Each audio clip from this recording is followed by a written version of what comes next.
Hey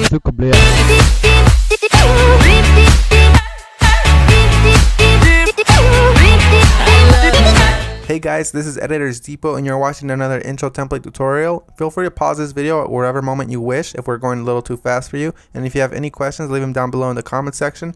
We always reply to every single comment, and if we're away for a minute, just go ahead and comment down below and there's very friendly people that will help you, guaranteed. It's important to remember that this is a pre-made tutorial that we've carefully selected and approved because we noticed that it works the exact same way.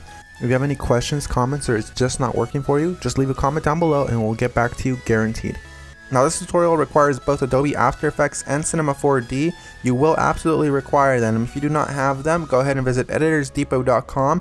We can do any template customization at very affordable prices. Just feel free to select the template you wish and check out with it and detail everything you want on the template.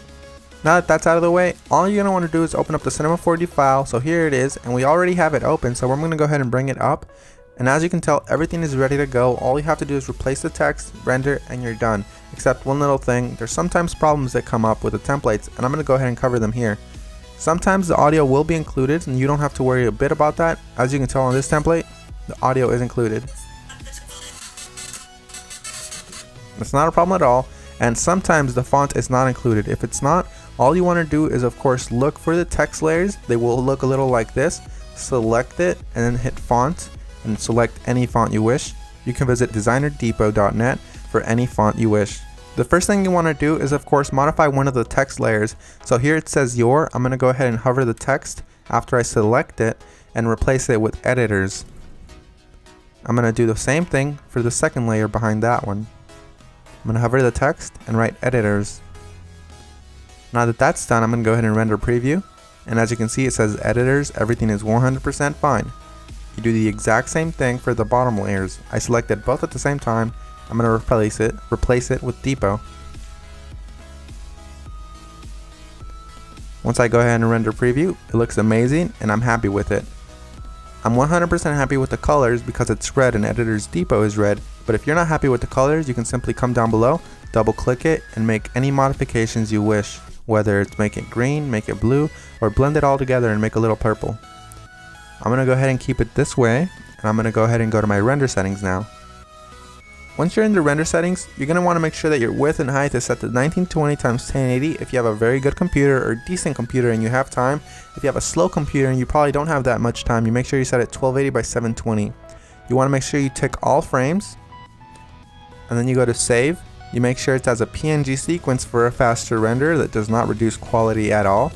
And you want to make sure you select file here. Make sure you make a folder for this one render sequence that's alone and empty.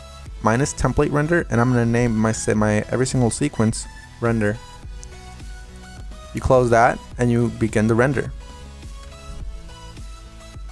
While it finishes rendering, I'm going to go ahead and open up my Adobe After Effects file and go ahead and get started with that for you guys. As you can see, that says that there's two files missing, so I'm going to go ahead and find them for my computer. So I'm going to wait for it to load, and as you can see it says here that the audio is missing. I'm going to go ahead and double click the file, and I'm going to find it for the computer. It should be included in the template, and if it's not included, we're sorry and we're going to do our best to try to help you, but if it's not, you can go ahead and include any audio you want. As you can see here, it's not included, so I'm going to go ahead and just drag in one of my copyright free files that I have in my library. You can use the one that we're using for this tutorial. Another really quick tip you can actually follow is just close this, right click the file, and go to rename. You can actually copy the entire name if it still has the original name of the song. Then you go back to YouTube, you paste that there, and you download the file from there. You want to make sure it's copyright free and you're not breaking any laws though. Once you've gone ahead and replaced your song, you're going to want to go ahead and replace the other thing that was missing, which is of course the PNG sequence. It might be a PNG file, .png, or it might be an MP4 file, or anything within those regards, like QuickTime for example. You're going to go ahead and double click it and replace it with your render sequence. I'm going to select the first frame, scroll all the way down just to be safe, and select the last frame. You want to make sure you do the same thing, all while holding shift, so it selects every single one. You make sure you tick on sequence here where it says PNG sequence. You should have that option for Windows as well. You hit open and it will import every single one, and it'll make it look like a video. That makes your render much faster and it looks the exact same. So we're 100% done. Assuming you have every single one of the plugins required, you're 100% done, and if you don't, you're going to have a black screen similar to this. But if you do have a black screen similar to this, you're gonna just want to make sure you troubleshoot it by turning off or turning back on whatever adjustment layers might be messing up your entire video. As you can see here, all of the adjustment layers, one of them within these messed up the entire render, so I'm gonna go ahead and turn them on one by one. That one's fine, that one's fine. This one's the problem here. So you make sure you turn them back on, and you're done. So I had one layer that messed everything up, and that's because I do not have the correct plugin.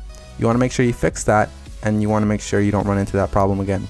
And finish the composition by adding it to the media encoder queue. That pretty much summarizes our video, guys. I hope you all enjoyed it, and if you did, remember, drop a thumbs up if you liked it. Drop a thumbs up if you are a fan of us and you like what we're doing. And guys, we really appreciate every single one of you from the bottom of our hearts. We really appreciate every single one of you guys, whether you're liking this video, disliking, or you just left and you didn't even watch this tutorial, guys. Hope you all have an amazing day, and as always, this is Maurice.